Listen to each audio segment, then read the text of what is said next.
নির্বাচনে এআই এর অপব্যবহার ও অপতথ্য মোকাবিলায় নির্বাচন কমিশন কৌশল নির্ধারণ করছে বলে জানিয়েছেন প্রধান নির্বাচন কমিশনার এএমএম নাসির উদ্দিন। সকালে ইটিআইতে আয়োজিত এক কর্মশালায় এই তথ্য জানান তিনি। এআই এর অপব্যবহার বৈশ্বিক সমস্যা মন্তব্য করে সিএসি বলেন, অপতথ্য রোধে একটি সেল গঠন করা হবে।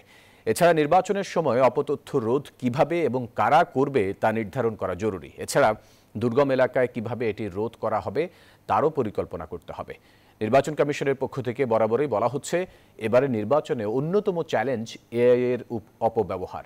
কর্মশালায় উপস্থিত ছিলেন নির্বাচন সংশ্লিষ্ট কর্মকর্তারা সহ বিভিন্ন সংস্থা ও প্রতিষ্ঠান থেকে আগত প্রতিনিধিরা। I am very happy to see the number of participants. Abuse of AI, it has become a global headache. Abused, it has become a global headache. At a churi, it can be a doctor's knife, or maybe used by a robber, but the instrument is same. So AI, we are trying to integrate in the election process to prevent misuse of AI. Bundle থাকলে প্রতি সেনমানিতে টাকা বাঁচবে। বিকাশ send money bundle কিনে জিতুন প্রতি লেনদেনে।